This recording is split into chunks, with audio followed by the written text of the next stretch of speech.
because, well, with the Mario Rabbids going closer and me having acquired like a new who Super Mario shirt in accordance with the hype, I thought I would talk about another game I played recently in sort of a simple video as well as my bigger projects for this month as well as the coming next quarter of the year. And here are my demo thoughts on Mario and Rabbids.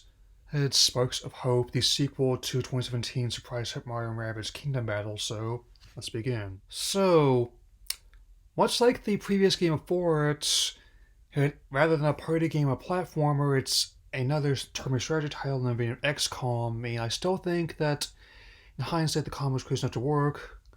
Seeing Mario and the Rabbids and place them in a situation with their XCOM, which does give me confidence in my Warriors Musou pitch featuring the minions, of course. And on top of returning characters both for the Mushroom Kingdom and the Rabbids, we have new ones in the fray, such as Edge. Like, he's so edgy, he's literally cold edge, like a sword, and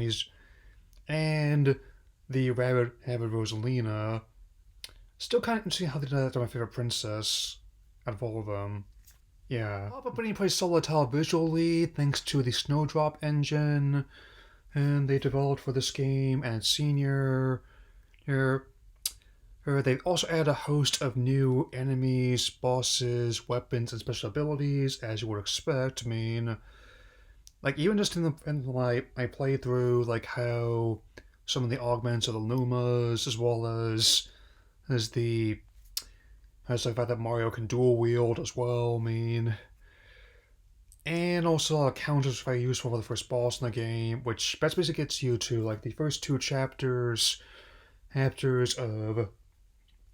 the gameplay and the first boss, which like reacclimates you to the playstyle of the games, also introduces some of the new mechanics in a very straightforward fashion. This also means I've got the usual good news and bad news.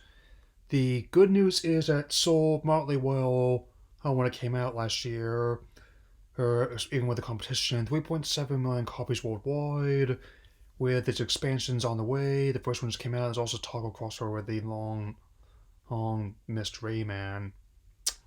The bad news is it was about half as much like the last game, sold at the same time frame, and it also came out in the midst of like a black rain cloud of the developers' turmoil, both in terms of development as well as how they treat their workers.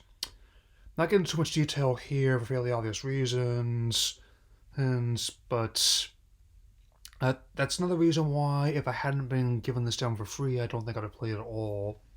I mean, it's not the only franchise or company that I've seen in this kind of situation, but in my experience, when I left home alone, it's easier to deal with drama behind the scenes as long as the people in charge keep the hits coming, and that's a thing.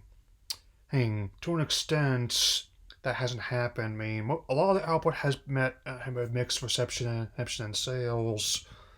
So it is clear that the behind-the-scenes drama is affecting in their output, at both directly and not, especially given how another person from Beyond Good and Evil 2 just left development.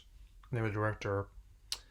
But anyway, I have to say it's a pretty solid experience, and even though I did not pick it up at launch because of competition, it's definitely a worthwhile sequel to which, once again, not think could work, but it did.